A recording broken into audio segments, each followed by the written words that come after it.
Good morning, all of you. Welcome to Sarvashreshth research center. Sarvashreshth research center में आप सभी का स्वागत है। जैसा कि हम लोग भारतीय संविधान पढ़ रहे थे, इंडियन कॉन्स्टिट्यूशन, उसमें कुछ हम लोग देखे थे भारतीय संविधान का संवैधानिक विकास कि किस प्रकार से भारतीय संविधान का जो है कि जो आज पूर्ण रूप से एक संविधान की पुस्तक देखते हैं तो उसका विकास किस प्रकार से हुआ था। तो उनके क्रम में हम लोग जो है कि 1773 का रेगुलेटिंग एक्ट देख लिए थे। 1773 का रेगुलेटिंग एक्ट देख लिए थे। उसके बाद हम लोग चलते हैं संशोधनात्मक अधिनियम 1781, जिसको कि हम लोग सेटलमेंट एक्ट या फिर जो है कि 1781 का बंदोबस्ती अधिनियम भी बोलते हैं। इसके द्वारा क्या किया गया, बंगाल, बिहार और उड़ीसा के लिए भी विधि बनाने का अधिकार दे दिया गया कोर्ट ऑफ डायरेक्टर को। पहले क्या था कि बंगाल, बिहार, उड़ीसा के लिए जो है कि कलकत्ता उच्च न्यायालय को उसको जो है कि नियम कानून बनाने का कोई भी अधिकार प्राप्त नहीं था। लेकिन अब जो है कि बंगाल, बिहार, उड़ीसा तीनों के लिए वह विधि बना सकता है, कानून बना सकता है। कंपनी के अधिकारी शासकीय रूप से किए गए अपने कार्यों के लिए सर्वोच्च न्यायालय के कार्य क्षेत्र से बाहर होंगे।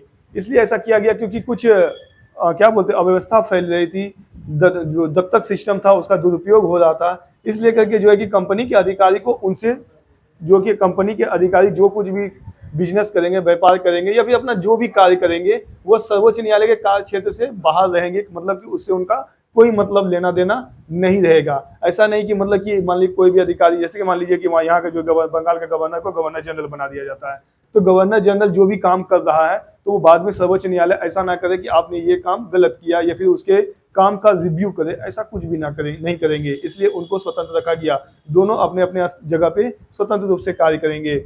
न्यायालय के आज्ञा आदेश लागू करते समय सरकार को नियम और विनियम बनाते समय भारत का, क्योंकि वो नियम कानून जो बन रहा है तो वो भारत के लोगों के लिए बन रहा है, इसलिए सामाजिक धार्मिक रीति रिवाजों का ध्यान रखा जाएगा। ऐसा इसलिए क्योंकि वहाँ पे छोटे मोटे जो है कि आंदोलन देखने को मिलने लगे थे लोकल जगह पे, जिसमें क्या होता था, कहीं पे जनजातीय लोग, कहीं पे कुछ हिंदू समाज के लोग, मुस्लिम लोग, धर्म में इंटरफेयर अंग्रेजों का हो रहा था क्योंकि उनको इतना जानकारी नहीं था कि यहाँ के लोगों को धर्म से इतना लगाव है। इसलिए करके जो कि इनको ये आदेश दिया गया कि सामाजिक धार्मिक रीति रिवाजों पर ध्यान देकर कोई भी नियम बनाएगी।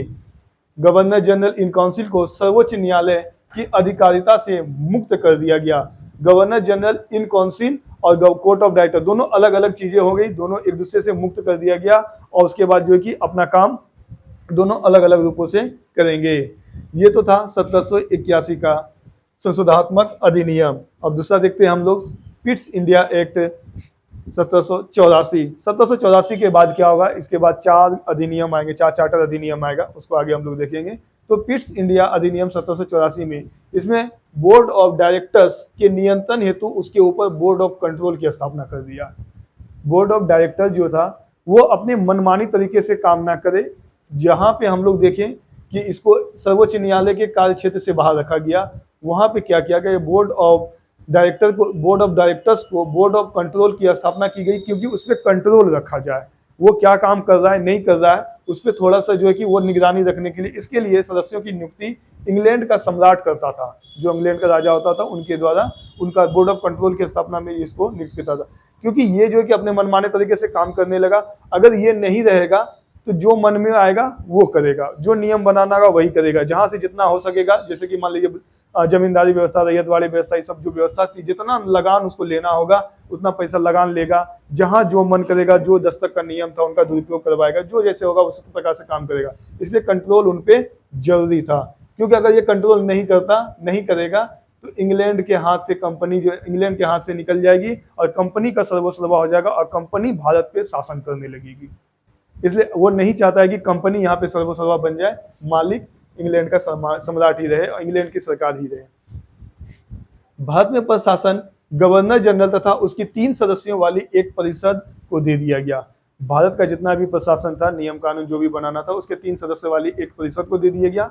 यह 1774 का रेगुलेटिंग एक्ट में किया जा रहा है। उसके बाद गवर्नर जनरल की परिषद की संख्या 4 से घटाकर 3 कर दी गई। 4 पहले क्या था कि इसमें क्या देखे हम लोग, 4 था तो उसमें क्या होता था, थोड़ा सा टेंशन हो जाता था कि मान लीजिए 2-2 का बहुमत हो गया, अगर गवर्नर जनरल जिधर फैसला देगा तो उधर 3 हो जाएगा, तो 3-2 से उसका पक्ष में चला जाएगा। ये समस्या था। इसलिए यहाँ पे 3 इसलिए कर दिया गया कि अगर कोई भी फैसला देगा तो 2 अगर करेगा, मान लीजिए 1-2 से फैसला आया, अब गवर्नर जनरल अगर आ गया इधर तो 2-2 से तो बराबर हो जाएगा। अब गवर्नर जनरल का मजबूरी होगा कि हम इसकी ओर जाएं, नहीं तो मतलब ड्रॉ करे इस बात को।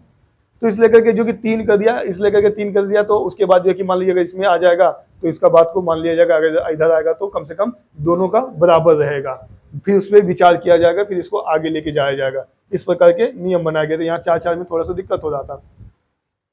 उसके बाद क्या है, बंबई तथा मद्रास प्रेसिडेंसी गवर्नर जनरल और उसकी परिषद को अधीन कर दिया गया। देखिए बंबई और मद्रास के दोनों प्रेसिडेंसी को किसके अधीन कर दिया गया, कलकत्ता का, हाँ कलकत्ता के प्रेसिडेंसी के अधीन कर दिया गया। कलकत्ता प्रेसिडेंसी के अधीन कर 1784 और 1781 को एक बार फिर से थोड़ा सा हम लोग देख लेते हैं। 1781 में क्या किया, कलकत्ता की सरकार को बंगाल, बिहार और उड़ीसा के लिए विधि बनाना। एक दूसरा, कंपनी के अधिकारी शासकीय रूप से किए गए कार्य के लिए सर्वोच्च न्यायालय के कार्य क्षेत्र से बाहर कुछ भी काम कर सकता है, सर्वोच्च न्यायालय में चुनौती नहीं दे सकता। न्यायालय के आज्ञा तथा आदेश लागू करते समय उसको भारत के विधि, नियम, कानून, धर्म, ये सबको पे जो है कि थोड़ा सा धार्मिक रीति रिवाजों पर ध्यान देना है। गवर्नर जनरल इन काउंसिल को सर्वोच्च न्यायालय से की अधिकारिता से मुक्त कर दिया गया। ये 3-4 पॉइंट। उसके बाद 1784 में क्या किया गया, बोर्ड ऑफ डायरेक्टर्स के नियंत्रण हेतु ऊपर बोर्ड ऑफ कंट्रोल, डायरेक्टर्स के नीतु नियंत्रण हेतु बोर्ड ऑफ कंट्रोल, जिसका नियुक्ति इंग्लैंड का सम्राट। भारत में प्रशासन गवर्नर जनरल तथा उसके 3 अस्थायी सदस्य की परिषद को दे दिया गया।